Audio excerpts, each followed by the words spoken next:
हम लोग श्रीमद् भागवतम के तीसरे स्कंद के पहले अध्याय के 16वें श्लोक को देख रहे हैं।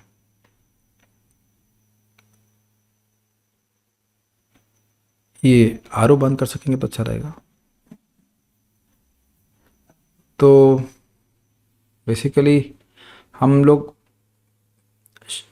प्रश्न किया गया था परीक्षित महाराज के द्वारा कि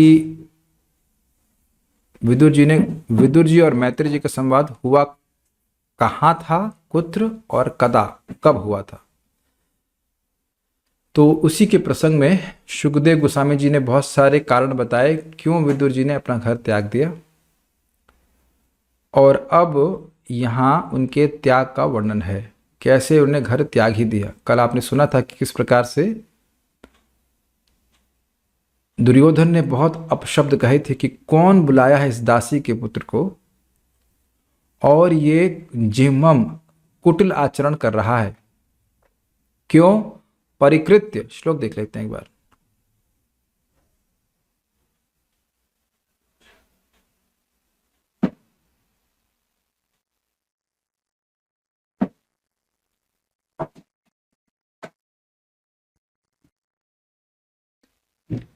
कैनमत्रोपजुहाव जिह्मं दास्याः सुतं यद् बलिनैव पुष्टः तस्मिन् प्रतीपः परकृत्य आस्ते निर्वास्यतामाशु पुराश्वसानः।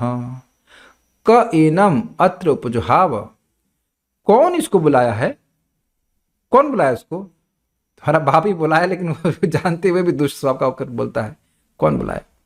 जीवम कैसा है ये, तो कहते हैं जीवम कुटिल है, और कहते हैं दास्या सुतम, दासी का पुत्र है, यद बलिनैव पुष्ट, जो मेरे अन्न से पुष्ट हुआ है।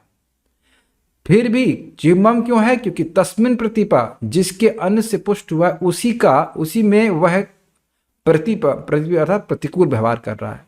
ऐसे कैसे, तो कह रहे प्रकृत्य आस्ते, हमारा विश्वास जीत कर हमारा ही अपकार कर रहा है, मुझे ही इस जगह राज्य से बाहर निकालना चाहता है। इसलिए निर्वास्यताम आशु, अपने चेलों को कर्ण, मामा शुकनी और दुशासन आदि को कह रहे हैं कि तुरंत निकालो उसको यहाँ से। कहाँ से, तो कह रहे हैं पुरात श्वसाना, इस हस्तिनापुरी से ही बाहर निकाल दो, और इतना मारो उसको कि बस खाली सांस बाकी रह जाए। इस प्रकार का अपमान जब विदुर जी का किया तो फिर विदुर जी वहां से चले गए। स्वाभाविक सी बात है, ऐसा अपमान वो भी भरी सभा में किसी का हो तो उसको खराब लगेगा। सुनने में कितना खराब लग रहा है, जो बहुत सम्मानीय व्यक्ति है उसका असम्मान करना है उसके लिए मृत्यु के समान। इसको भगवान ने गीता में अर्जुन को बताया था कि जो व्यक्ति तुम मरने के डर के बारे में सोच रहे हो, मरने के बारे में सोच रहे हो, लेकिन तुम बहुत सम्मानित क्षत्रिय रहे हो, तुम्हारा ये उपहास करेंगे तो तुम्हारे लिए वो मरने से भी अधिक गर्हित होगा। तो खैर, लेकिन यहाँ पे बड़ा स्पष्ट आप देखेंगे विदुर जी का अद्भुत स्वभाव कि वह व्यथित नहीं हुए। सुने खराब शब्द लेकिन व्यथित नहीं हुए। तो मेरे पीछे बोलिएगा। स्वयं धनुर्द्वारि निधाय मायां भ्रातुः पुरो मर्मसुताडितोऽपि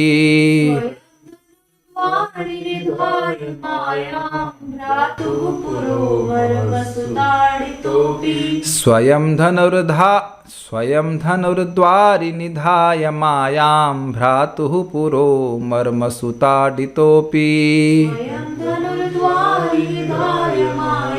भ्रातुः पुरो मर्मसुताडितोऽपि स इत्थमुत्युल्बणकर्णबाणैर्गतव्यथो याद उरुमानयानः स इत्थमुत्युल्बणकर्णबाणैर्गतव्यथो याद उरुमानयानः स इत्थमत्युल्बणकर्णबाणैर्गतव्यथो यादुरुमानयानः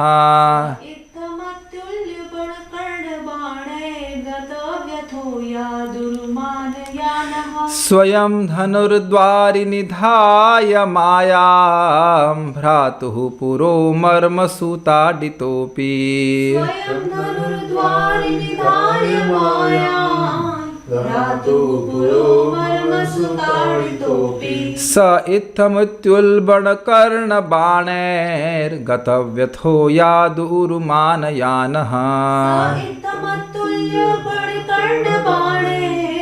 गतव्यथो यादुरुमानयानः स्वयं धनुर्द्वारि निधाय मायां भ्रातुः पुरो मर्मसुताडितोऽपि स्वयं धनुर्द्वारि निधाय मायां भ्रातुः पुरो मर्मसुताडितोऽपि स इत्थमुत्युल्बणकर्णबाणैर्गतव्यथो यादुरुमानयानः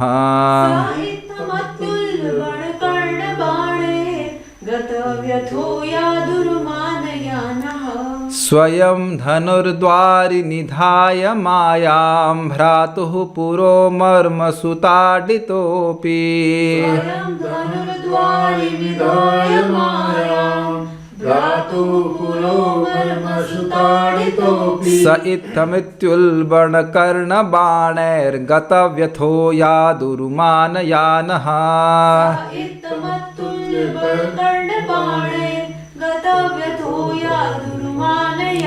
स्वयं धनुर्द्वारि निधाय मायां भ्रातुः पुरो मर्मसुताडितोऽपि स्वयं धनुर्द्वारि निधाय मायां भ्रातुः पुरो मर्मसुताडितोऽपि स इत्थमित्युल्बणकर्णबाणैर्गतव्यथो यादुरुमानयानः गतव्यथो यादुरुमानयानः। जोन सी ट्यून पसंद हो उसी में याद कर लेना, ठीक है। अरे जब भगवान के कानों को अच्छा लग रहा है तो गाइए अलग अलग ट्यून में, क्या कठिनाई है। Let's start.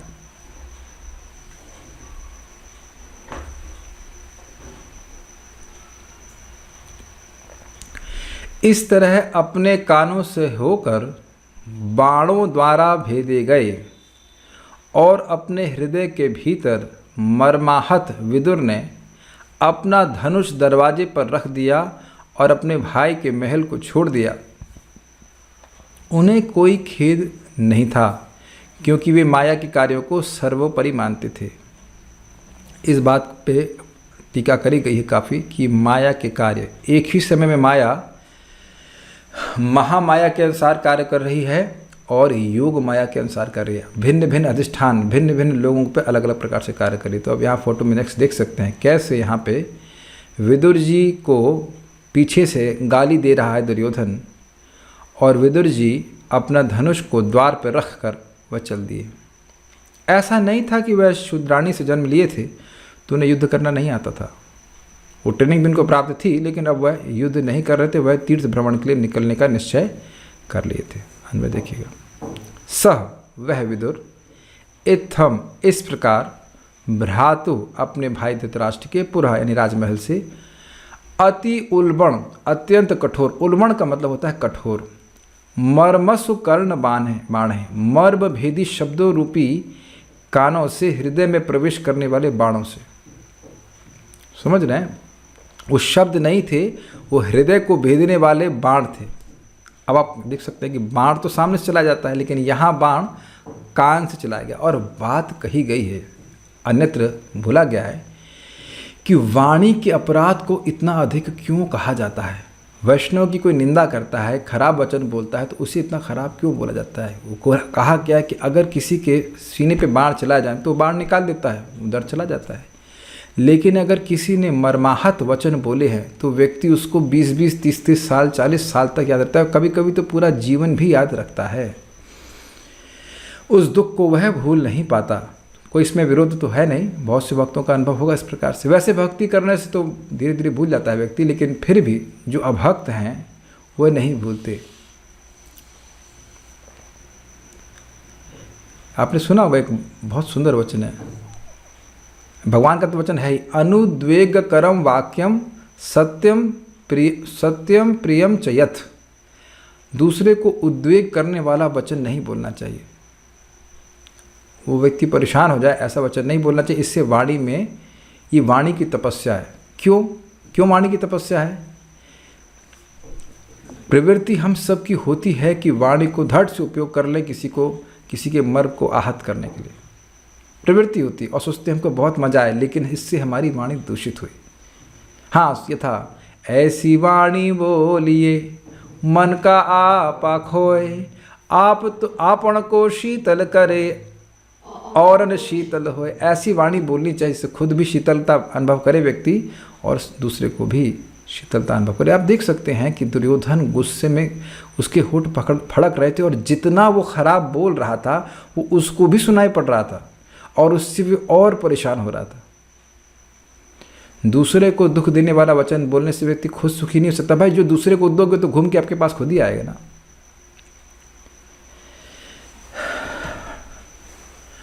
जो चीज़ तप जाती है, जो तपस्या से युक्त होती है, वो पवित्र होती है। अग्रीड।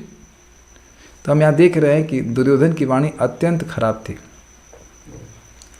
ताड़िता भेदित होकर उससे वह परेशान हुए, दुखी होते हुए भी, यद्यपि यह शब्द उरु अत्यधिक कष्टदायक थे, फिर भी गतव्य था।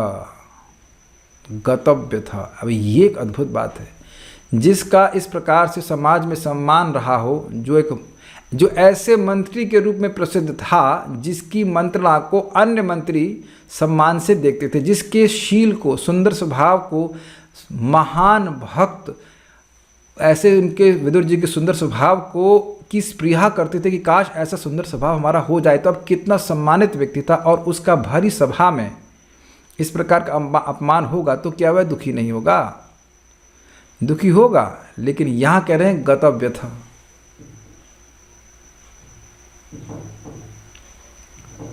कुछ विचारने की बात है या नहीं आपको?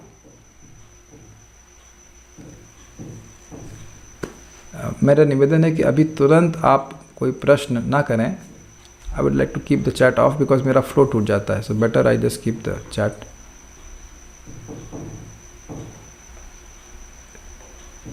This is not needed. अगर आप मान लीजिए क्लास में सामने बैठे होते तो तुरंत ही प्रश्न करने लग जाते। अब मैं पूरा भूल गया मैं क्या बोल रहा था। So this is a disservice which a person does when he ask questions in between uselessly.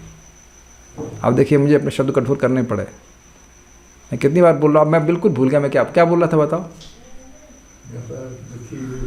हाँ, हम बात कर रहे थे कि देखिए, खराब शब्द व्यक्ति कोई सुनता है तो वह ऐसे आप पब्लिक में नहीं बोल रहे हैं, क्लोज में बोल रहे हैं, तब उसको खराब लगता है।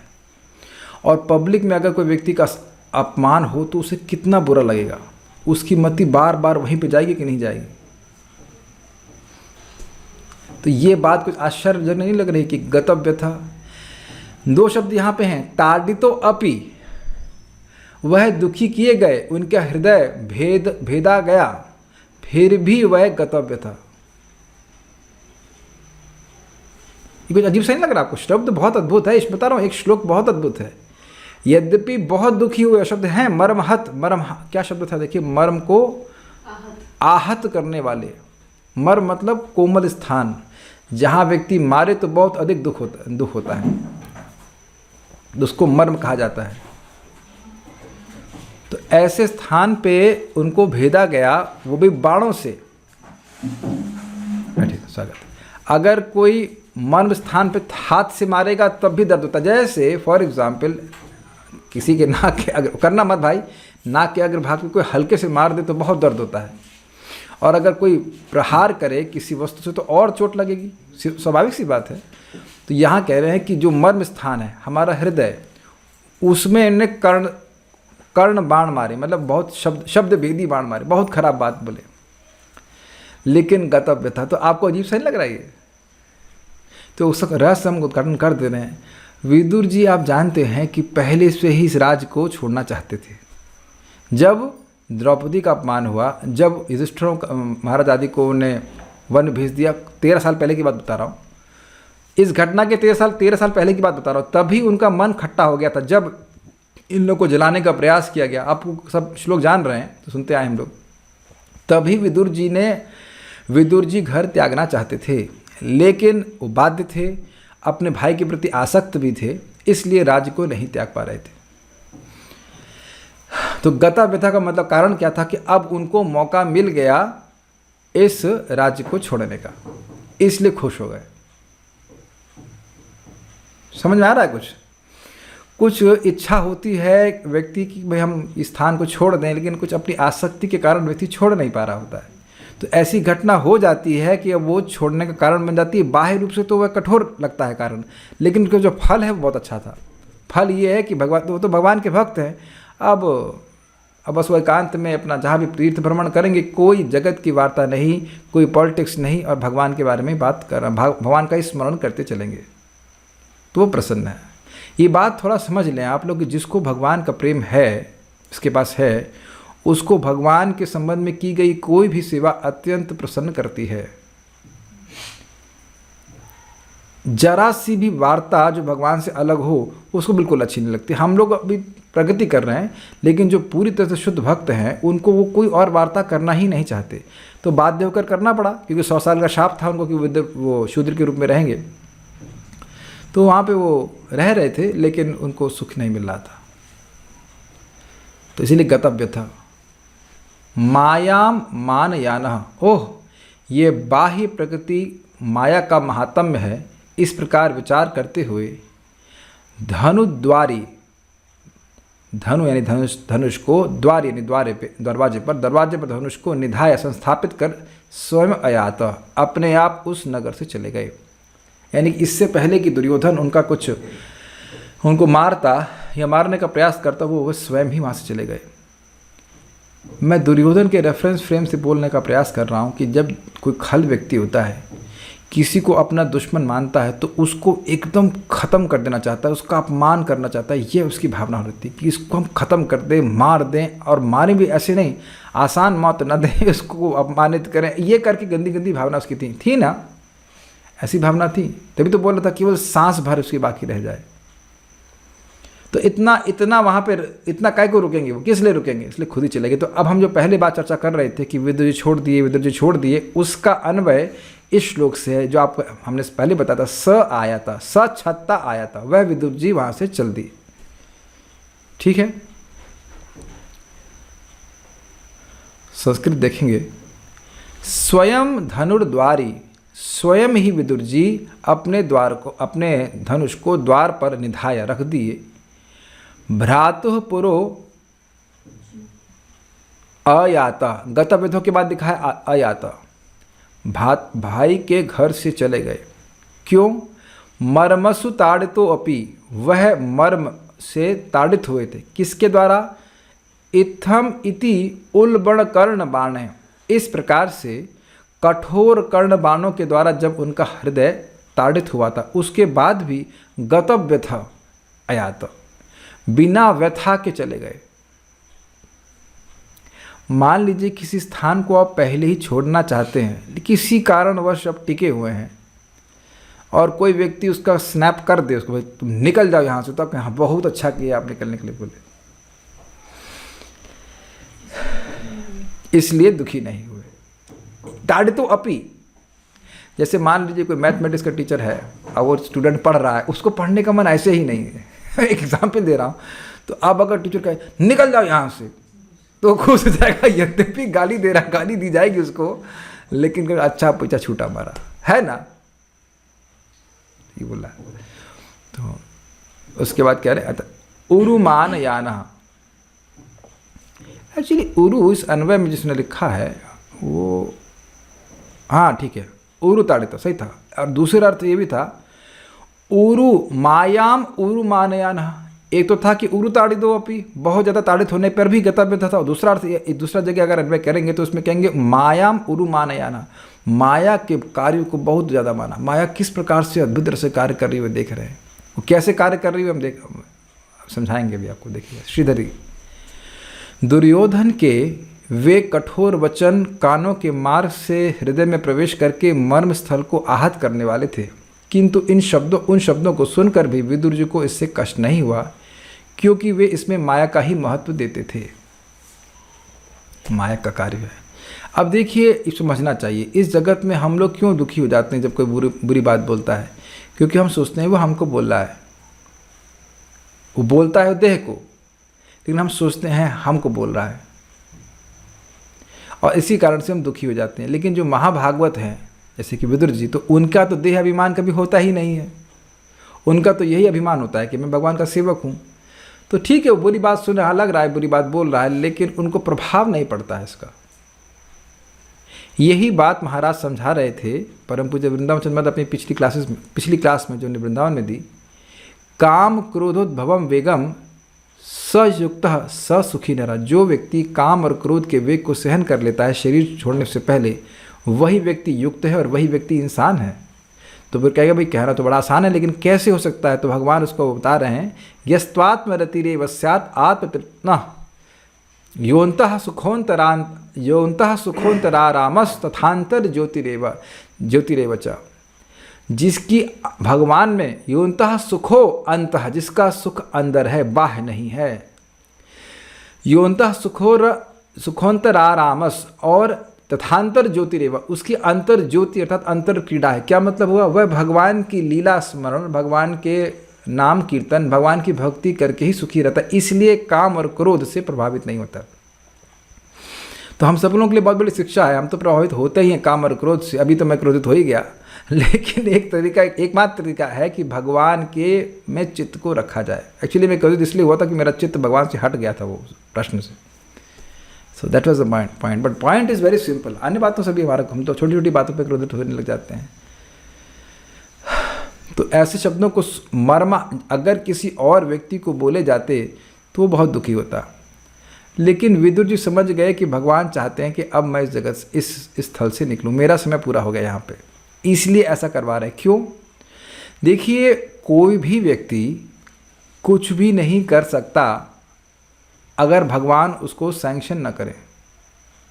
तो भगवान अब हम चाहते हैं कि मैं यहाँ से निकलूं, तो भगवान मेरा अच्छा चाहते हैं, यह है विदुर जी सोच रहे हैं। तो वह समझ गए कि ये माया का कार्य है, भगवान के निर्देशन में चल रहा है। अब बिल्कुल स्पष्ट समझ गया कि भगवान ने इंगित कर दिया कि तुम यहाँ से निकलो, इसलिए दुखी नहीं हुए। एक संबंध बड़ी सुंदर बात है। एक बार क्या नाम, भगवान बुद्ध को एक व्यक्ति गाली दे रहा था। तो दूसरा व्यक्ति पूछा, ये आपको गाली दे रहा है, आपको कुछ लग नहीं रहा है? कह रहा है ये दे रहा है, लेकिन मैं ले नहीं रहा हूँ। हर व्यक्ति कुछ आपको बोलेगा, मान लो गधा बोले, पागल बोले, पाजी बोले, उसको लेते ही रहेंगे तो हम तो दुख ही ले रहे हैं ना। वो बोल रहा है और हम स्वीकार कर रहे हैं, तो ये भी तो हमारा गधाईपना है। कोई कुछ भी बोल देगा तो हम थोड़ा स्वीकार कर लेंगे। लेकिन आप देखिए कि मिथ्या अभिमान से प्रभावित होने के कारण कोई व्यक्ति बोलता है, उसको हम खूब सोचते रहते हैं, बड़ा कठिन होता है। लेकिन इससे एक शिक्षा लेनी चाहिए, हमें प्रयास करना चाहिए कि हम दूसरे को खराब ना बोलें, क्योंकि लोग मिथ्या अभिमान से प्रभावित हैं। सत्य बोलना पड़ता है, सिद्धांत बोलना पड़ता है, उससे तो जो विवेकी व्यक्ति बुरा नहीं मानेगा, लेकिन किसी को व्यक्तिगत आक्षेप नहीं करना चाहिए यथासंभव। इसीलिए मैनेजमेंट बहुत खतरनाक चीज़ है। और अब हम इसलिए बोल सकते हैं क्योंकि अब मैनेजमेंट में हम नहीं हैं। मैनेजमेंट में अगर मैनेजमेंट के लिए किया जाए तो ठीक है, लेकिन राग द्वेष के लिए होने लग जाए, और फिर उन जो व्यक्ति अब नाम उच्चारण कर रहा है उसको क्या करेक्शन दिया जाए? वो करेक्शन सबसे हाईएस्ट करेक्शन तो ले ही रहा है, बस कुछ समय के बाद ठीक हो जाएगा। लेकिन बाध्य होकर के व्यक्ति को ऐसा करना पड़ता है और उसमें अपराध हो जाता है। बहुत कठिन है ये, बहुत कठिन है। आश्रमों का इंचार्ज बनना बहुत खतरनाक बात है, क्योंकि जो व्यक्ति आ रहा है भक्ति करने के लिए वो तो वो भी भगवान को बहुत प्रिय है, और हमारे आचरण की वजह से कहीं कोई तो चला जाए तो बहुत बड़ा अपराध बन जाता है ना बेचारे की बात।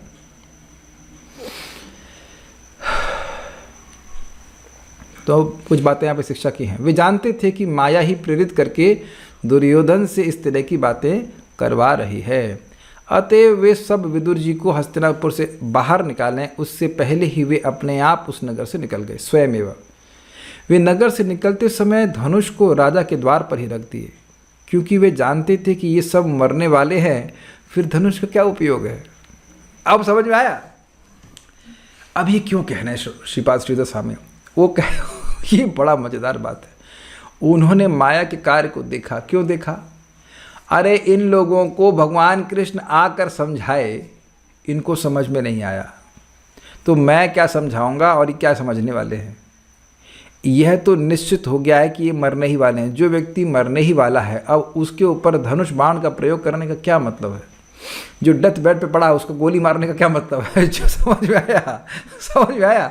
इसीलिए कह रहे हैं कि माया का कार्य है। अब ये मरने वाले और मर ही गए, बस इसके बाद युद्ध शुरू हुआ 18-20 दिन में। अब मान लीजिए कोई व्यक्ति बहुत बुरा आपको बोला, ठीक, और आपको मालूम चले कि ये 20 दिन में मरने वाला है, तो अब उससे उसका क्या मर्डर करना है? उसके लिए सुपारी क्या उठवानी है? समझ में आया? आप लोग उठाते भी नहीं है, मैं बोल रहा हूँ what is the point of fighting. This is very nice, this is very nice. हमारे प्रति जो भी कोई खराब बर्ताव कर रहा है कुछ दिन में मरने वाला है, और जो वैष्णव का अपराध करता है तो और, हम तो वैष्णव नहीं लेकिन बोल रहे हैं कि मान लो कोई व्यक्ति वैष्णव का अपराध कर रहा है तो और जल्दी मरेगा। जो आयु थी 100 साल वो और कम हो जाएगी।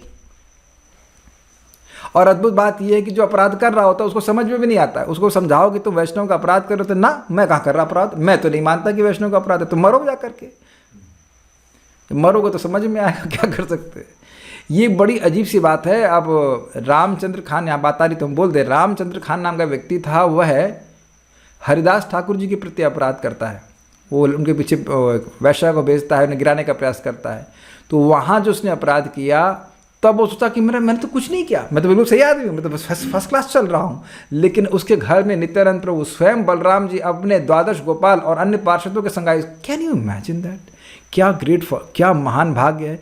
लेकिन बुद्धि खराब हो गई तो फिर माया के प्रभाव में कहता है वो बाहर नहीं आया नालायक, नित्यानंद प्रभु को रिसीव करने के लिए नहीं आया, जो चुटकी में कृष्ण प्रेम दे सकते हैं, गोपियों का प्रेम दे रहे हैं सबको। कहता ना वो श्रीपाद, बड़े स्टाइल से बोलता है, श्रीपाद को कह देना, मेरे अपने नौकर को कहता है कि हमारा घर थोड़ा छोटा है, यहाँ पे आप नहीं रह सकते हैं, हमने आपके लिए गायों के स्थान में व्यवस्था कर दी है। तो नित्यानंद प्रभु बड़े क्रोधित हुए, कहे हाँ सही बात है, ये स्थान, ये घर मेरे रहने लायक नहीं है, ये तो गाय काटने वालों के रहने लायक स्थान है। कुछ ही दिन में कुछ लोग आए वहाँ, उसी घर में गाय काटे, पूरा घर, पूरा 3 दिन गाय काटे, गाय पकाए वहाँ काट करके, और पूरे गांव को उजाड़ दिया। तो वहाँ भी हम देख रहे हैं नित्यानंद प्रभु वहाँ भी नित्यानंद प्रभु का अपमान किया गया, और वो चल दिए वहाँ से। वो जान रहे थे कि अब तो इसका अंत आ गया है। तो अपराध वह नहीं है जो हम मानते हैं, हम डिसाइड करने वाले नहीं कि अपराध है या नहीं है। अपराध वह है जो भगवान मानते हैं। किसी भक्त का अपराध करना, उसकी सेवा में बाधा डालना, ये बहुत खराब बात है।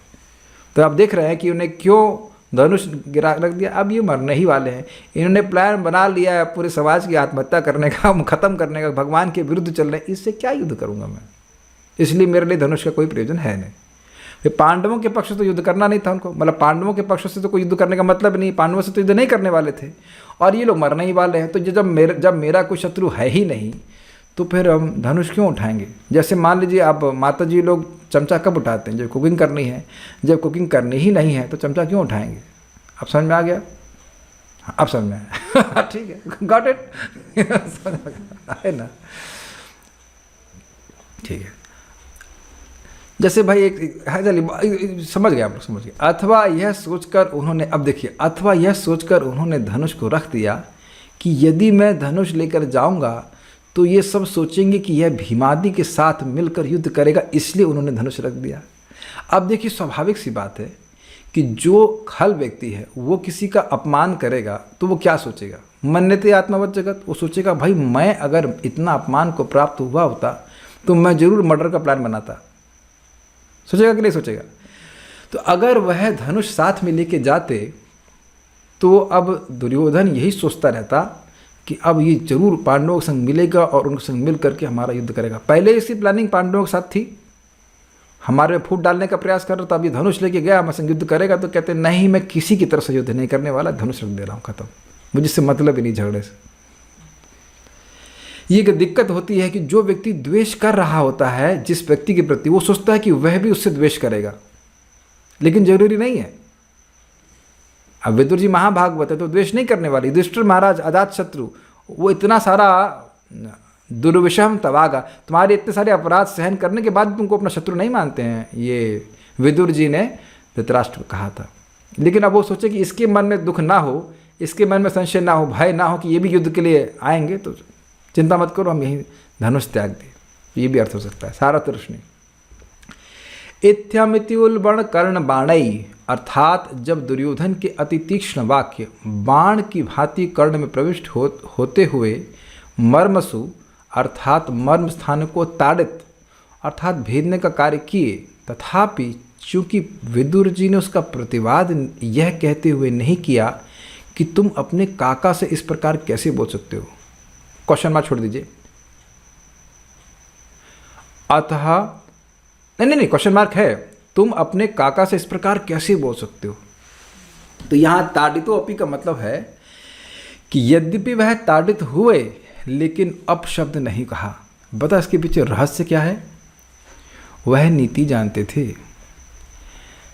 भीष्म पितामह से महाभारत में पूछा गया है युधिष्ठिर महाराज के द्वारा कि अगर किसी सम्मानित व्यक्ति का सेम सिचुएशन एक मूर्ख व्यक्ति भरी सभा में अनादर करे तो उसको क्या करना चाहिए। तो कहते हैं कि यदि वो सम्मानित व्यक्ति उसका प्रतिवाद नहीं करता है तो उस सम्मानित व्यक्ति के सारे पाप उस व्यक्ति के ऊपर हो जाते हैं जो उसका अपमान कर रहा है। समझ में आया आपको ये सिद्धांत। तो विदुर जी शांत रहे। ये बड़ी खतरनाक बात है। हम थोड़ी सी लौकिक बात बोलेंगे लेकिन शिक्षा है। अगर कोई सुनेगा तो कभी कभी कोई बहू होती है या सासू, दोनों में से किसी को भी हम ले सकते हैं, हम किसी का पक्ष नहीं ले रहे हैं, वो कटु शब्द बोलते हैं। मान लो बहू है तो उसके आसपास सारे लोग हैं उसको नीचे दिखाने के लिए बोल रहे हैं, या बहू उल्टा बोल रही है जैसे गलत तरह से, तो ये समझ लीजिए कि जो उत्तर नहीं दे रहा है उसके सारे अपराध वो व्यक्ति के को ट्रांसफ़र हो रहा है जो उसका अपमान कर रहा है। देखिए, correction should always be given lovingly. जो यथासंभव हो सके तो जो भी आप टोक रहे हो, मतलब टोकना समझते हैं, हाँ, कुछ करेक्शन देना है कि भाई ये ऐसा करो, तो उसको प्रेम से देना चाहिए यथासंभव। कभी कभी गुस्सा भी होना पड़ता है लेकिन यथासंभव प्रेम से समझाना चाहिए। और अपमान करने की भावना नहीं होनी चाहिए। लोगों को बहुत ख़राब लगता है। और वह अपमान जो हमने किया जिसमें हमारी भावना ये देखा इसको हमने नीचा दिखा दिया, वो नीचा वह नहीं हो गया, आप उसके पाप के बल से नीचे हो जाएंगे। मैं खाली ये घर गृहस्थी की बात बता दे रहा हूँ, वैसे तो कहीं पे भी ऐसा हो। कुछ लोगों को बड़ा सुख मिलता है कि उसके अंडर में जो लोग हैं उनको दो चार गाली दे देंगे। वो गाली नहीं दे रहे हो, तुम अपने उन सब का पाप अपने सर पे ले रहे हैं। You be very careful, very careful. तो अब दूसरा बात, अगर कोई बोले तो क्या करना चाहिए, खुद गाली नहीं बकना चाहिए। सामने वाला गाली बक रहा है वो अपने स्वभाव के अनुसार बक रहा है, लेकिन हमको गाली नहीं बकना चाहिए। लेकिन आप देखेंगे कि हमारी प्रवृत्ति होती है, कोई गंदा बोल देगा तो हम तुरंत गंदा बोलना शुरू कर देते हैं। लेकिन अगर धर्म को जानेंगे तो शांत रहेंगे। इधर ओके। और यही आपने विदुर जी को करते हुए देखा, क्योंकि धर्मराज हैं, वो धर्म सिद्धांत को जानते हैं। मैं उनका कहने का आशय है कि वह सोच रहे थे, स्वाभाविक सी बात सोच रहे हैं कि वह क्यों दुर्योधन का पाप अपने सर पर लें। भगवान की इच्छा इस प्रकार से बर्ताव कर रहा है, भगवान चाहते हैं कि मैं ऐसे निकलूं, निकल गए। अतः इसके द्वारा गत व्यथा अर्थात विदुर जी ने अपनी व्यथा नष्ट कर दी। तुमने मुझे धन्य कर दिया दुर्योधन, तुमने मेरी सारी व्यथा पूर्णतः नष्ट कर दी, क्योंकि इस राजमहल से निकल जाने पर, दूरस्थ तीर्थ आदि में वास तथा पूर्णतः निरासक्त होने पर एवं तुम्हारे जैसे व्यक्तियों से अपनी ममता त्यागने के उपरांत मुझे क्या ही व्यथा सहन करनी होगी। कितना सुंदर बात है। गता व्यथा का अर्थ समझ गए। अरे दुर्योधन, तुमने तो मेरा बड़ा उपकार किया है, तुमने तो मेरा बड़ा उपकार किया है। क्यों उपकार कर दिया भाई? हम तो वैसे भी चाहते थे कि बहुत हो गई राजनीति, अब हम चलें तीर्थ भ्रमण के ऊपर, लेकिन अब ममता थी भाई से, तो तुमने अब बिल्कुल पर्याप्त कारण दे दिया जगह से निकलने, इस पूरी से बाहर निकलने के लिए।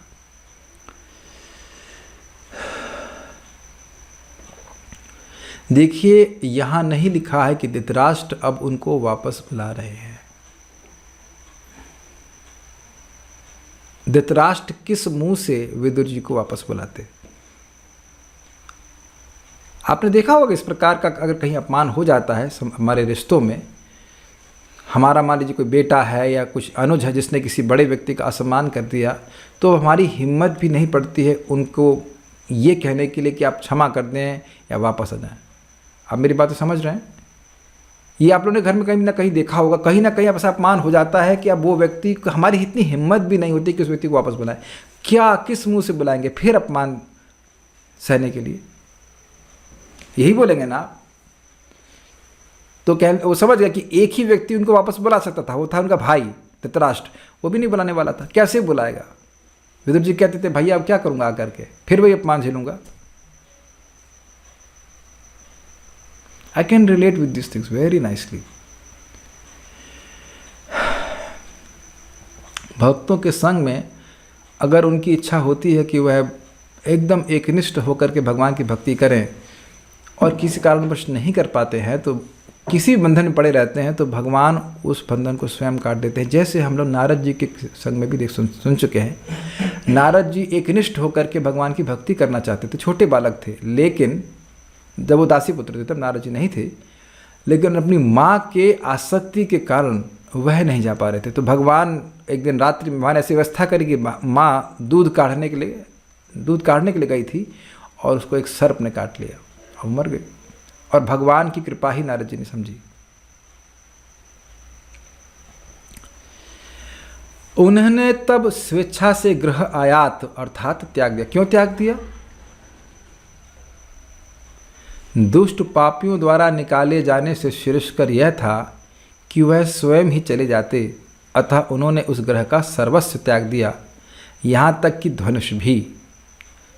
वो स्थान तो त्याग दिए, अपना धनुष भी त्याग दिए। नहीं अब रहना मुझे इस क्षत्रिय धर्म में, मुझे मतलब ही नहीं राजनीति से, ये अर्थ है। धनुर्द्वारी निधाया, धनुष को द्वार पर रख दिया। धनुष को द्वार पर रखने अर्थात त्यागने का क्या अभिप्राय था? भविष्यतः यानी भविष्य में जब मैं अकेला बैठकर श्री कृष्ण का भजन करूंगा तो यह धनुष मेरे किस काम का? स्पष्ट है कि भक्तों को सुबह अपनी जप माला याद आती है, धनुष बाण तो याद नहीं आता ना। भक्तों को क्या करना धनुष बाण? हमारा जो धनुष बाण है या जो हमारा पिस्तौल है, राइफल, जो भी कह लीजिए, तुम्हारा जप माला है, बस क्या प्रयोजन है इसका? पिस्तौल का कोई प्रयोजन ही नहीं, क्या करेंगे उसका? अथवा पापी दुर्योधन के लिए शंका भी न रह जाए कि मैं भीम के पक्ष से युद्ध करूंगा, इसलिए उन्होंने धनुष रख दिया, तो स्पष्ट है।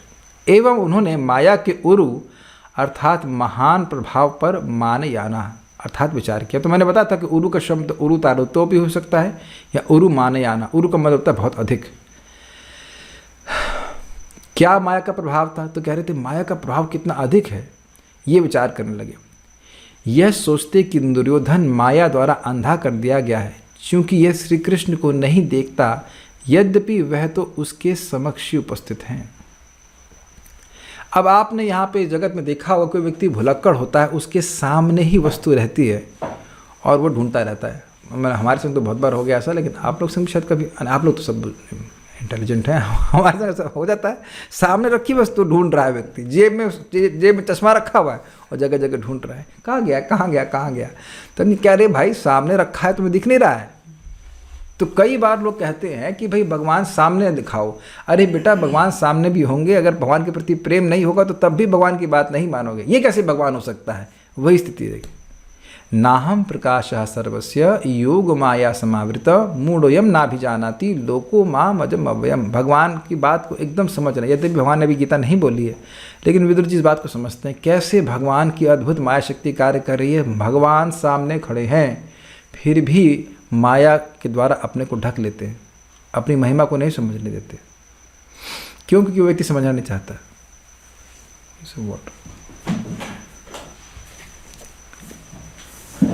एक बहुत बड़ी शिक्षा यहाँ प्राप्त हो रही है। देखिए, हम सब लोगों को यथासंभव निरपराधिक नाम उच्चारण करना चाहिए। क्यों करना चाहिए? क्योंकि अगर अपराध करेंगे तो हम भी माया से अधिक अधिक प्रभावित होते हुए नाम की महिमा को नहीं समझेंगे, यद्यपि नाम हमारे जीव पे ही है। और जब नाम की महिमा नहीं समझेंगे तो नाम उच्चारण करने वालों की महिमा भी नहीं समझेंगे। इसीलिए अभक्तों की संगति नहीं करनी चाहिए। वह भक्तों के प्रति सम्मान की भावना से युक्त नहीं होते।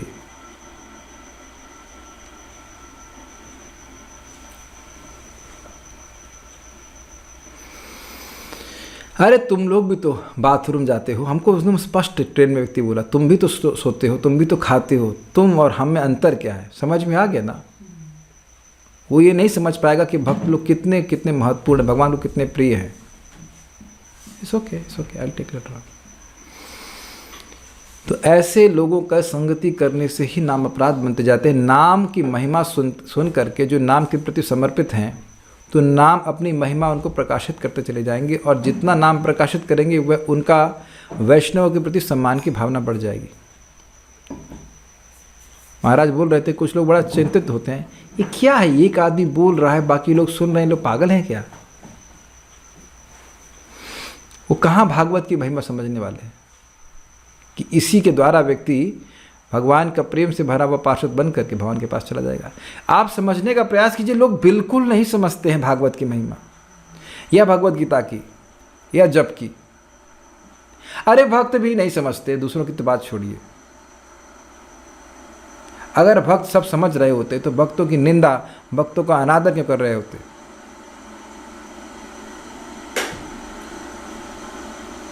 और कुछ भी बोलना चाहते हैं, लेकिन हम नेगेटिव नहीं बोलना चाहते हैं। लेकिन हम देखते हैं इस प्रकार से कैसे भक्तों का अनादर होता है।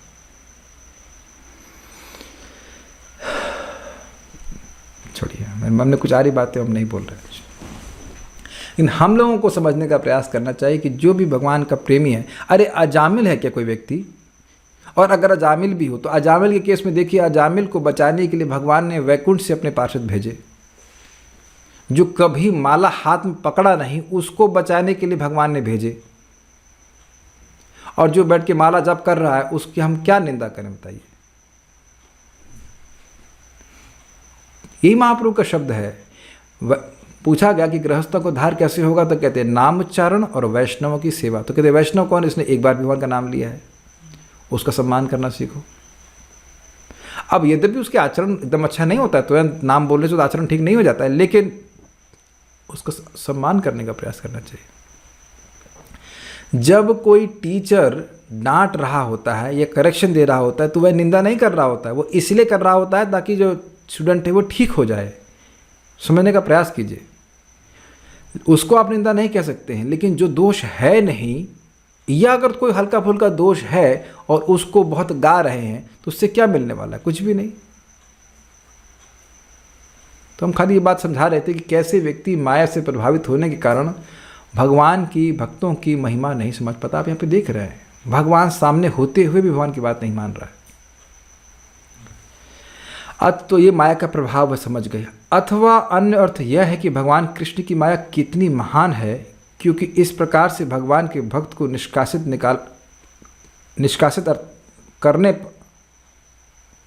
इस प्रकार भगवान के भक्त को निष्कासित करने पर होना चाहिए, करने पर ये लोग निसंशय भीम आदि अन्यों के द्वारा मारे जाएंगे। क्या मतलब है? तो यहाँ पे उरुमान क्या था? उरुमान यानः, उन्होंने माया के प्रभाव को बहुत अधिक माना। इन्होंने भक्त का अपराध किया है और आज तक तो अपराध करते आए हैं, और विदुर जी का भी अपराध करेंगे। विदुर जी को बाहर इस प्रकार से कटु शब्द बोल के निकाल रहे हैं, ये लोग बचेंगे नहीं, मारे जाएंगे। तो इस प्रकार से माया के प्रभाव को देखा। तात्पर्य, भगवान का शुद्ध भक्त ईश्वर की बहिरंगा शक्ति द्वारा उत्पन्न विषम परिस्थिति से कभी विचलित नहीं होता। क्यों नहीं होता? देखिए, जिस व्यक्ति का सुख बाहर की परिस्थितियों से इंपोर्ट हो रहा हो, आयात हो रहा हो, वह बाहर की परिस्थितियों से प्रभावित होगा। मैं समझा पाया? जैसे मान लीजिए कि यहाँ पे कोई सब्जी नहीं आती है वृंदावन में, फॉर एग्जांपल, तो हम दिल्ली पर निर्भर कर रहे हैं कि दिल्ली से सब्जी आएगी तो हम उस सब्जी को खाएंगे। तो अब उस सब्जी को खाने में अगर मैं आसक्त हूँ, तो मान लीजिए किसी वजह से बारिश है, मौसम ख़राब है, या कुछ भी कारण से वह सब्जी नहीं आती, तो मैं दुखी हो जाऊँगा, क्योंकि मैं बाहर से आने वाली वस्तु के ऊपर अपने सुख को टिका दिया हूँ। समझ गए बात? तो भगवान के भक्त किस में सुखी होते हैं? वस्तुतः जो वास्तविक भक्त हैं, साधु संग, साधु सेवा, नाम कीर्तन, जीव दया, भगवान की भक्ति करके। तो भगवान की भक्ति करने के लिए तो कोई विशेष परिस्थिति की जरूरत है नहीं। अहेतु की अप्रतिहता, ये नात्मा सुप्रसिद्धि आप घर में कर सकते हैं, यत् स्यात् सर्वत्र सर्वदा, कहीं पे भी कर सकते हैं। आप मेरी बात समझ गए? तो यहाँ तो इनको और अधिक भक्ति करने का मौका मिल रहा है। आपको लड्डू पसंद हो और आपको 2 की जगह कहे तो 6 लड्डू खाओ, अरे वाह बहुत बढ़िया है। समझ में आ गया कि नहीं आ गया? तो इनको तो वैसे ही भगवान के नाम रूप गुण लीला आदि में बड़ा मतलब सुख है, तो महाभागवत है। तो इनको जब बोल दिया कि भाई जाओ यहाँ से, तो बड़ा अच्छा किया आपने, बहुत अच्छा किया कि हम जाने थे, वेरी नाइस, हम तो पहले ही छोड़ना चाहते थे। ये बात एक व्यक्ति ने हमसे प्रश्न किया, प्रभु जी आप बोल रहे थे कि जगत में लोग बोलते हैं कि तुमने हमारे लिए किया ही क्या है, तो अगर कोई हमसे ऐसा बोल रहा है हमारा संबंधी, तो हमें क्या करना चाहिए, क्या छोड़ देना चाहिए? हमने कहा अगर मैं आपकी जगह ऐसा होता तो मैं छोड़ देता। भाई हमने कुछ नहीं किया ना आपके लिए, तो हम और कुछ करने वाले भी नहीं है। अगर आप यही बोल रहे हैं ना कि हमने कुछ नहीं किया है, तो ठीक है, हम और सही बात है, हमने कुछ नहीं किया है। जब कुछ नहीं किया आज तक सब कुछ करने के बाद, तो हम और कुछ करने वाले भी नहीं है, क्योंकि तुम आगे भी मैं कुछ करूँगा तो तुम यही बोलोगे कि तो कुछ नहीं किया है, तुम कुछ कर रहे क्यों तुम्हारे लिए? आप देखिए कि इस जगत में आप किसी की भक्ति में सहायता करते हैं, तो जो सामान्य व्यक्ति है, अच्छा व्यक्ति है अगर वो है, तो मानता है कि उसने हमारे लिए किया। कौन व्यक्ति यहाँ कह सकता है कि जिन भक्तों ने उसको भक्ति में लेके आए हैं उनका उपकार भूल गया है? ऐसा व्यक्ति अगर है तो वो भक्ति में कभी प्रगति नहीं कर सकता। देखिए मैं फिर बात को एड्रेस कर रहा हूँ, मान लीजिए कोई व्यक्ति आपको भक्ति में लेके आया, ठीक है, तो इसका मतलब यह नहीं कि वो इतना विद्वान होगा या इतना एडवांस्ड होगा कि आपको लगातार गाइडेंस दे सके, दैट इज एक्सेप्टेड।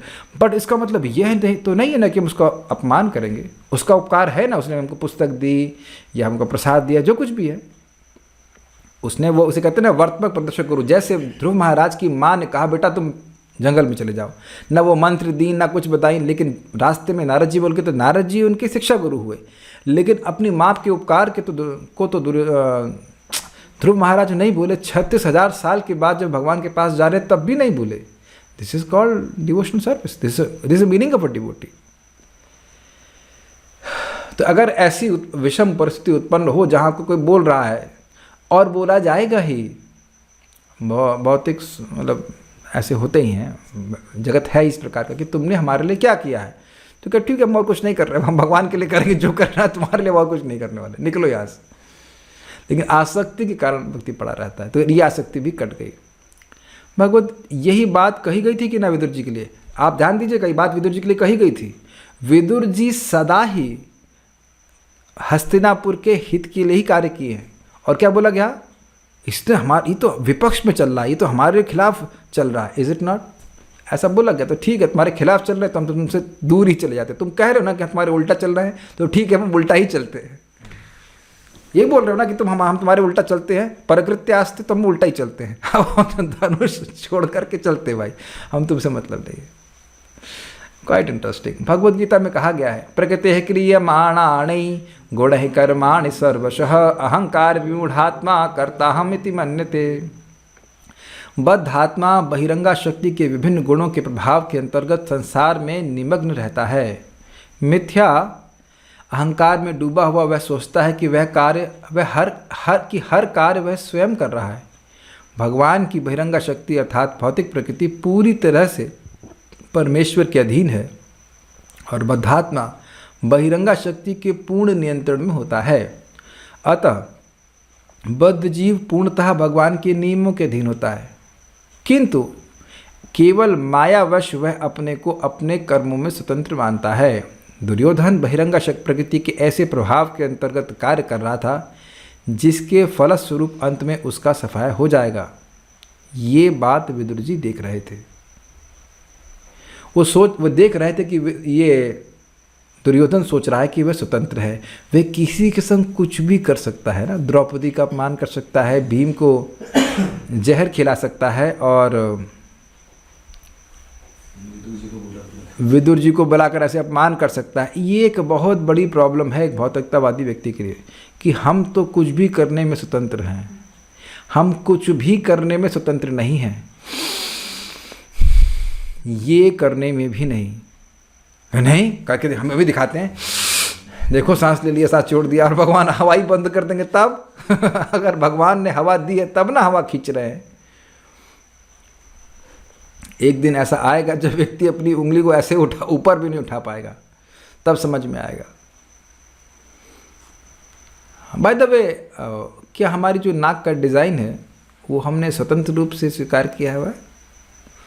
नहीं, वह भी दिया गया है। हमारा होठ, हमारा नाक, हमारा कान, हमारा जो भी आँख, बाल, सब बाल इनके अगर हैं तो बाल इत्यादि जो कुछ भी है, सब कुछ तो हर जगह व्यक्ति कंट्रोल्ड है। कोई कह सकता है कि हम बाथरूम नहीं जाएंगे? आजकल लोग चेंज करते उसको वॉशरूम बोलते हैं व्हाटएवर, लेकिन ऐसा कौन कह सकता है? बद्ध जीव ये नहीं समझ रहा है कि भगवान से विमुख रहने के कारण ही वह दुख प्राप्त कर रहा है। इतनी बात वह नहीं हम लोग नहीं समझ पाते, और दुर्योधन इसका मूर्तिमान स्वरूप है। इसीलिए अभक्तों का संग नहीं करना चाहिए। ऐसी मानसिकता हमारे मन में आ सकती है जिसमें हम सोचें कि भाई हम तो स्वतंत्र हैं, हम तो कुछ भी करेंगे। ऐसा नहीं। नाउ फर्दर,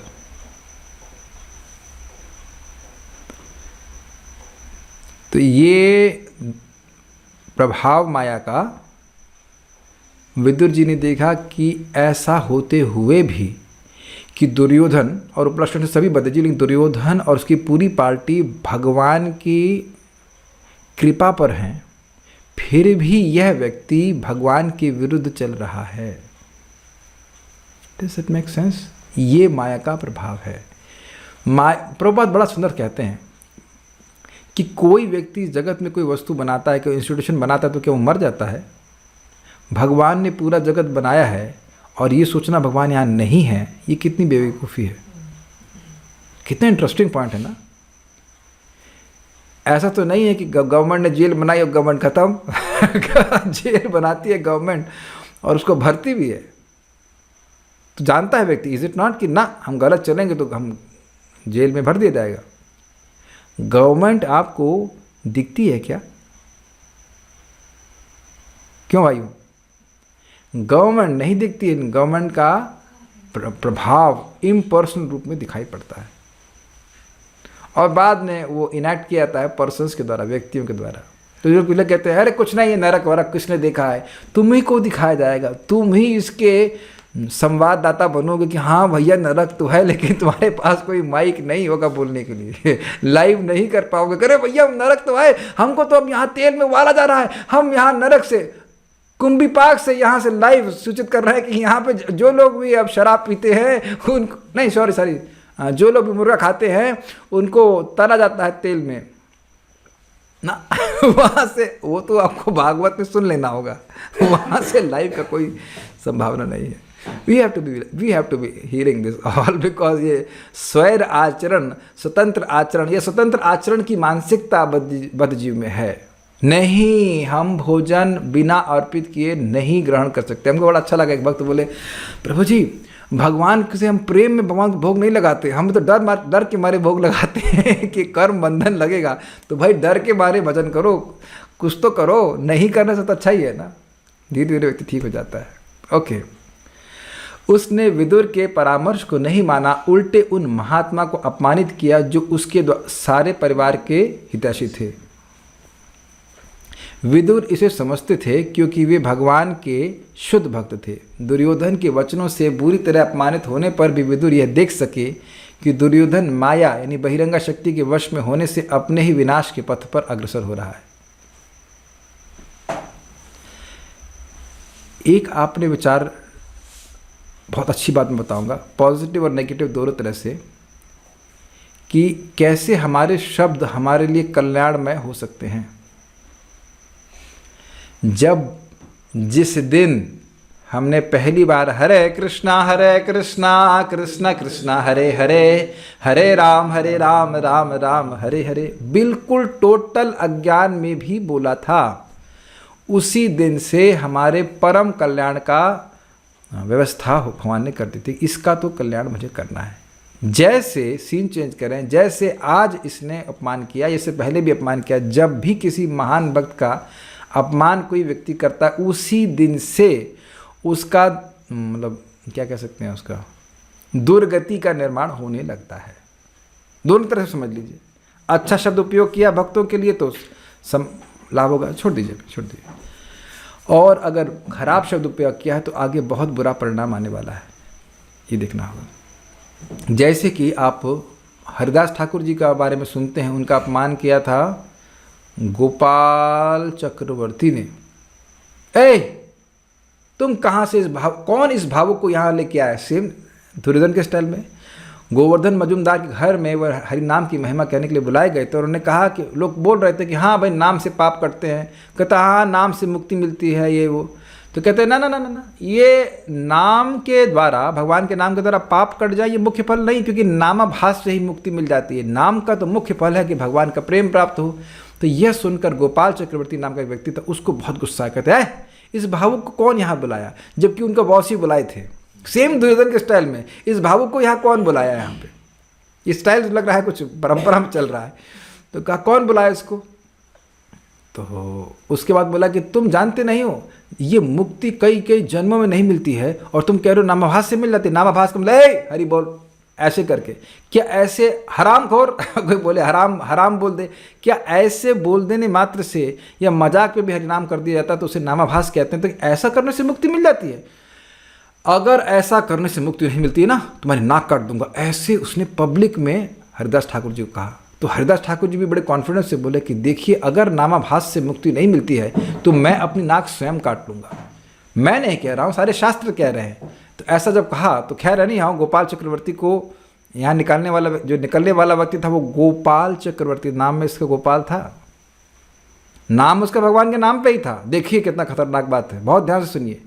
तो गोपाल चक्रवर्ती को उनके ही बॉस यानी गोवर्धन मजूमदार ने निकाल दिया। क्यों निकाल दिया समझ रहे हैं ना? अगर उसको वो नहीं निकालते तो हरिदास ठाकुर के प्रति जो अपराध था वो उनके ऊपर लगता, कि उन्हें भरी सभा में बुला करके अपने ही सेवक को से अपमान करवाया। जो सेवक का अपराध है वह स्वामी को लगता है। सेवक भृत्यस्य अपराधा स्वामिनो दंडा, जो भृत्य का अपराध है वह स्वामी को लगता है। ये आगे आप तीसरे स्कंद में सुनने वाले हैं।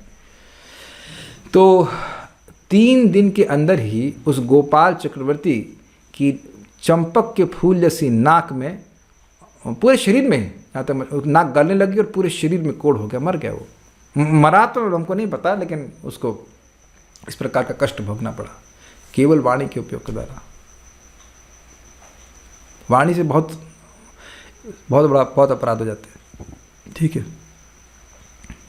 तो यहाँ वो देख रहा है कि, तो आप समझ गए ना, गोपाल चक्रवर्ती भी माया के प्रभाव में नाम की महिमा नहीं समझ पा रहा था। नाम दिव्य है, भगवान है, और भगवान की भजन करके ही व्यक्ति के चित्त में महिमा समझ में आती है। ये तो दुर्योधन को समझ में नहीं आ रहा था, और वह अपने ही विनाश के पथ पर अग्रसर हो रहा था। ये समझ में आया लाइन? जब मालूम चल रहा है कि यहाँ विनाश है तो व्यक्ति ठिठकेगा, लेकिन वो बहुत तेजी से वहाँ पे जा रहा है। ये माया का प्रभाव है। अतएव उन्होंने बहिरंगा शक्ति के कार्यों को सर्वोपरि माना। एक और उदाहरण प्रभुपाद जी देते हैं, लोग मर ही रहे कि नहीं तो कोई व्यक्ति एटम बम बना दिया तो क्या सफलता प्राप्त करी? जो लोग मर रहे हैं वो और तेजी से मरेंगे, और इसके लिए नोबेल पुरस्कार दिया जा रहा है। तो ये माया है या नहीं है? क्या लगता है आपके भक्तों? भाई एटम बम बनाया, तो भाई एटम बम बनाया तो उससे फायदा क्या हुआ? तुम कुछ ऐसा करते कि लोग ना मरते या थोड़ा स्लो मरते तो समझ में आता। लोग तो अपने आप ही मर रहे हैं, आपने स्पीड तेज कर दी, तो उसमें नोबल क्या है? नोबल मीन्स महान। What is noble about this? तो ये माया का प्रभाव है। तथापि उन्होंने यह भी देखा कि भगवान की अंतरंग शक्ति उस विशिष्ट स्थिति में किस तरह उनकी सहायता कर रही थी। भक्त सदैव विरक्त भाव से रहता है, क्योंकि सांसारिक आकर्षण उसको कभी तुष्ट नहीं कर पाते, क्योंकि उसका आकर्षण भगवान के प्रति होता है। विदुर जी जानते ही हैं, वो अपने पूर्वजन्म को भी जानते, सब कुछ जानते हैं। भाई यहाँ कुछ समय के लिए हैं। जैसे ट्रेन में आप लोग रहते हैं तो सब खाते पीते रहते हैं, तो ना वापस होता है यहाँ पे, ये बर्थ मेरी बर्थ है, BERTH BIRTH, समझ गए? तो इसमें तो कोई ऐसा भाव आता नहीं, हाँ कुछ समय के लिए है। अगर इस प्रकार से हमारा भाव हो ना तो कथा के लिए खूब टाइम मिल जाएगा। कथा, ये जो हमारा शरीर है ना, ये हमारा बर्थ है, BERTH। कुछ समय के लिए बैठे हैं, फिर कहेंगे चलो भाई अब दूसरे स्टेशन पे जाओ तो वहाँ से ट्रेन चेंज करो, फिर आगे बढ़ो, ऐसे करके है। तो मुख्य बात हमारा है कि हम इस यात्रा में भगवान की तरफ बढ़ जाएं, भगवान की भक्ति करके, ये बात है। तो भक्त लोग डिटैच रहते हैं, और वैसे भी कथा उनको पूरी तरह से विरक्त कर देती है। विदुर कभी भी अपने भाई की राजमहल द्वारा आकर्षित नहीं थे। वे सदैव उस राजमहल को त्याग कर भगवान की दिव्य प्रेम भक्ति में अपने को पूरी तरह लगाने के लिए तैयार रहते थे। अब दुर्योधन की कृपा से उन्हें अवसर मिला। शब्द क्या है? दुर्योधन की कृपा। यद्यपि कड़वे शब्द हैं लेकिन कृपा। अतः अपमान के कटु वचनों से दुखी होने के बजाय उन्होंने मन ही मन उसे धन्यवाद दिया, क्योंकि उसके कारण उन्हें पवित्र स्थान में अकेले रहने और भगवत भक्ति में लगे रहने का अवसर प्राप्त हुआ। तो अब आप थोड़ा समझने का प्रयास करें। जीवन में कभी भी देखें, कुछ भी हुआ, एंड का रिजल्ट क्या हुआ? फले न परिचायते। फल यह हुआ कि हमें भक्ति करने को मिल रहा है और अधिक भक्ति करने को मिल रहा है, तो ये भगवान की कृपा है। अब तो इजी से हो रहा है, समझ में आ रहा है। प्रॉब्लम ये है कि हम लोग बद्धजीव, जो उसके लिए खराब है उसको अच्छा मानता है। असत्य सत्य कोरी मानी। धन है, स्त्री है, या जो फॉलोवर है, या कुछ भी है। फॉलोअर से मेरा मतलब है जो मक्कार फॉलोवर है, जो भजन नहीं करते।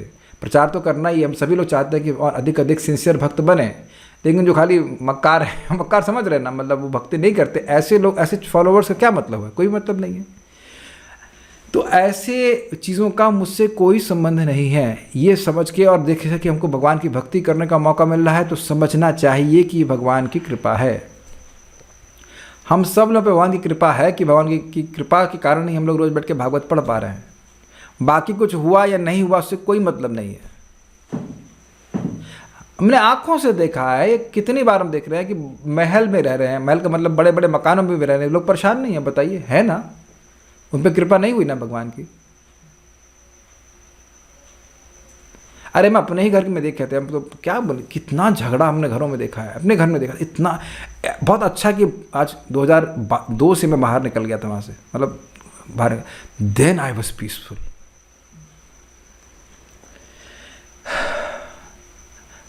वहाँ से मुझे बिल्कुल क्लियर रियलाइजेशन हो गया कि ये बड़े घर बनाने का कोई प्रयोजन नहीं होता।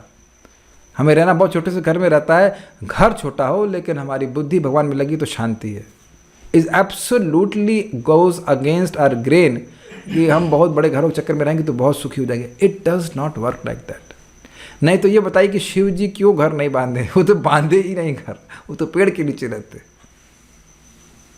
ये यहाँ पोछा लगाना ही करते, हमारी भक्ति में ही पोछा लग जाता है, भजन नहीं कर पाते। एक भक्त बता रहे थे, कौन थे, हाँ नाम से याद आ रहा है, कि कैसे अच्छा खासा घर बना है, उसको तोड़ करके फिर से बना रहे हैं, और उनका भजन डिस्टर्ब, नाम जप में डिस्टर्बेंस, कथा में डिस्टर्बेंस।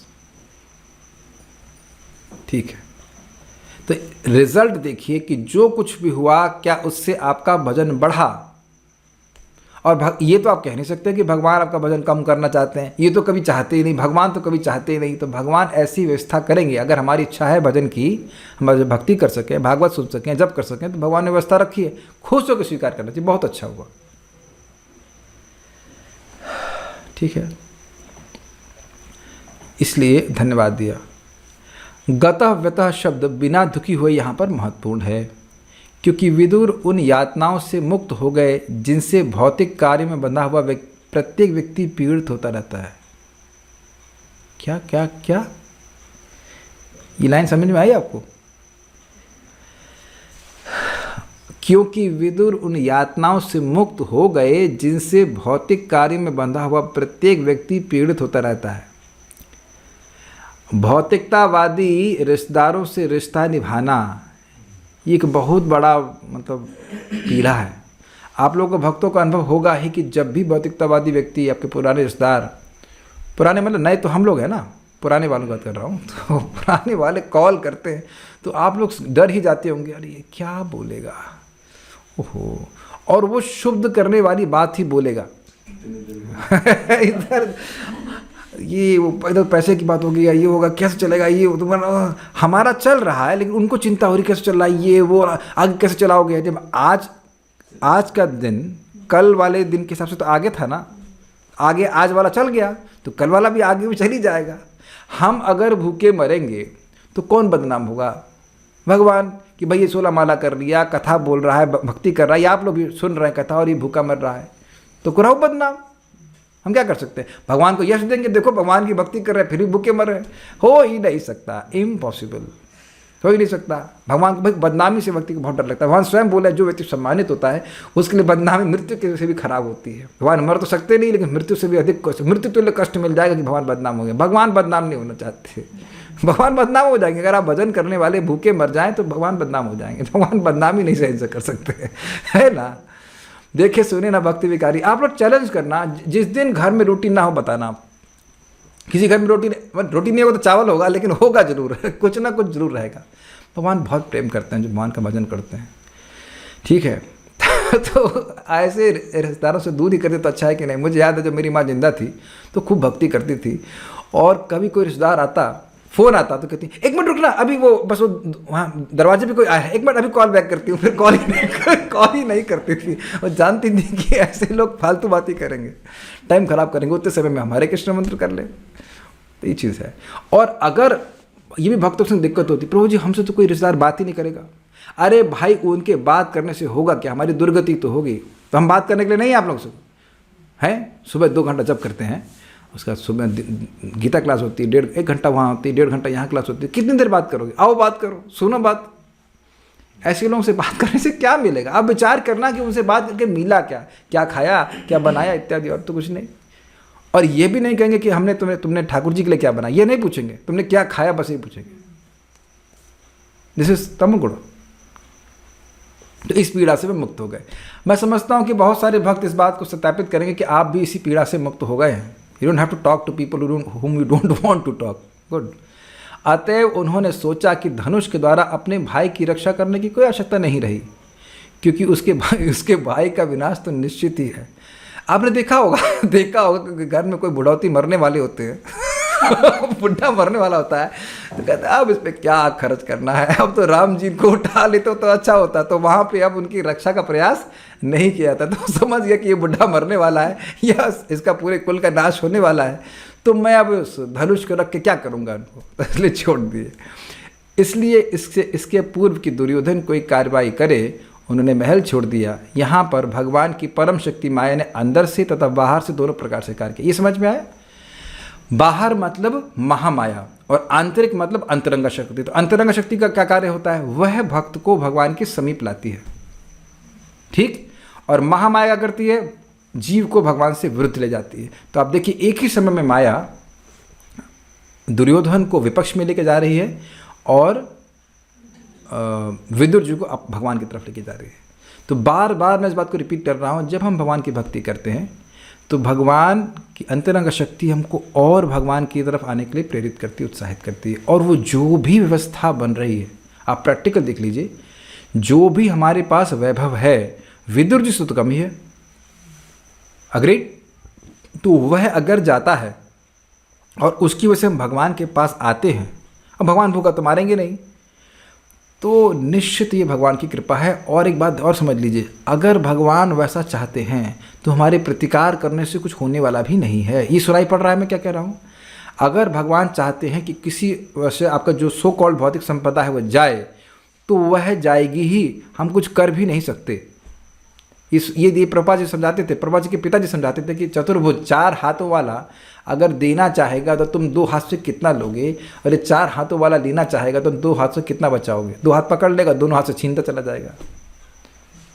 सो वन डिवोटी, इसीलिए मैं हमेशा भक्तों को समझाता हूँ, मुझे भी भक्तों ने समझाया और हम इसको अप्लाई कर रहे हैं कि देखिए, नाम जप कथा श्रवण में रुचि जागृत करने का प्रयास कीजिए, क्योंकि ये दुनिया की कोई शक्ति नहीं है जो आपसे छीन ले। सुनाई पड़ रहा है हमारा ए धन यौवन पुत्र परिजन इत्यादि, हमारा व्यवस्था है, हमारा धन है, परिजन, वो सब छीन लिए जाएंगे, वो छीने ही जाएंगे। लेकिन नाम में हमने जो भी आसक्ति जागृत करी है, हमने कथा में जो भी आसक्ति जागृत करी है, वह तो काल भी नष्ट नहीं कर सकता। ये बुद्धि हमारे पास, सबके पास होनी चाहिए। Nothing else any how matters. Okay, तो यहाँ रुकते हैं, will stop here. Shrimad Bhagavatam की जय, श्रील प्रभुपाद की जय, निताई गौर प्रेमानंदे। कल हम लोग सुनेंगे कि विदुर जी अब तीर्थ भ्रमण के लिए कहाँ कहाँ गए, क्या क्या किया उन्होंने, वो प्रश्न भी था। Will stop here.